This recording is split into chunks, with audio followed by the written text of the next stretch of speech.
Cette année, le Mali a décidé de présenter ses innovations pour l'accès au service de planification familiale. Comme vous le savez, le Mali est un grand pays d'1,252,000 km² avec une population autour de 22 millions d'habitants.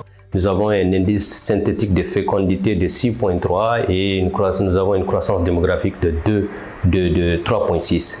Donc, c'est pour montrer effectivement aussi que nous avons une prévalence contraceptive de 18% selon Tract 20. Et en termes de coordination, nous avons beaucoup innové parce qu'aujourd'hui, nous avons l'ONASR qui est créé à travers effectivement beaucoup de plaidoyers.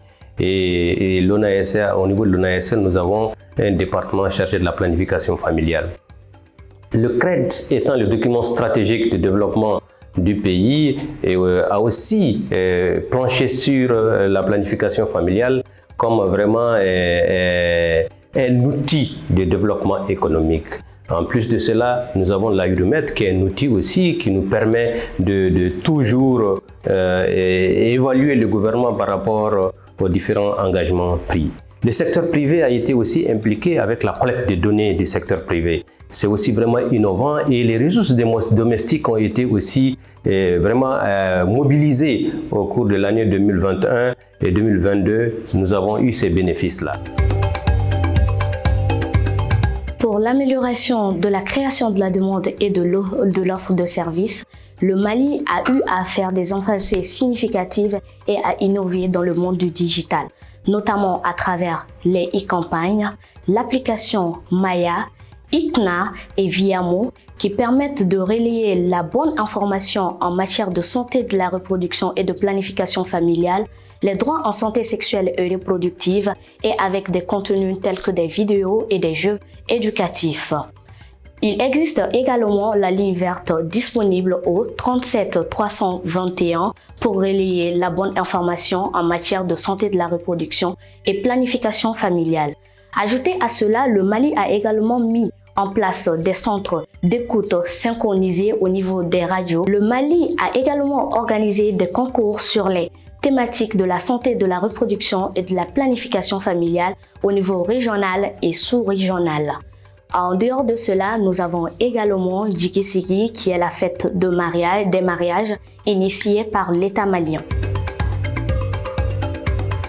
Nous avons, en matière d'environnement habitat, nous avons l'adhésion aux différentes stratégies de mobilisation des ressources, à savoir les matching funds, également le supply, UNFPA Supplies.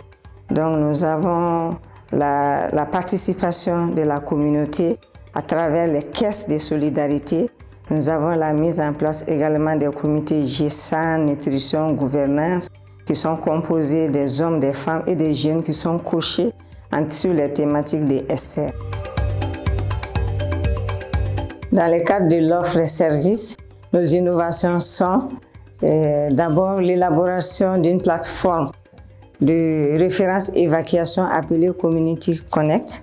Nous avons également la mise en place d'un dossier médical électronique au niveau de nos centres de santé. Nous avons également l'utilisation de courts-métrages sur l'insertion du DMPH sous-cutané. Nous avons l'institutionnalisation d'un mois de campagne de lutte contre d'un mois de campagne de planification familiale avec intégration du dépistage du cancer du col de l'utérus et du sein. Nous avons la transformation de la chaîne de distribution des produits contraceptifs à travers la distribution jusqu'au dernier kilomètre. Nous avons la mise à échelle de la délégation des tâches et nous avons les mentorats. De difficultés par rapport à l'offre de services en matière de planification familiale, nous avons l'insécurité qui occupe la plus grande partie des difficultés par rapport à l'offre de services. Toutes les zones affectées par l'insécurité sont des zones dans lesquelles les difficultés sont là pour que l'offre soit au rendez-vous. Le dernier kilomètre, c'est difficile d'atteindre le dernier kilomètre. En plus, nous avons tout ce qui reste encore comme barrière socio-culturelle à l'utilisation de la planification familiale au Mali. L'inadaptation de nos services par rapport aux besoins des adolescents et des jeunes constitue aussi un réel problème. Et aussi, la collecte des données, c'est aussi un problème réel, et surtout dans les zones affectées par la crise où nous n'avons pas de réseau. En termes de perspective, le Mali doit mettre à échelle toutes les bonnes pratiques en matière d'innovation. Toutes les bonnes pratiques qu'on a citées en termes d'offres de services et en termes de demande. Et nous devons faire en sorte que la formation digitale des matrones soit une réalité. La collecte des données, nous devons vraiment pousser la collecte des données pour qu'on puisse travailler sur la complétude des données, la qualité des données.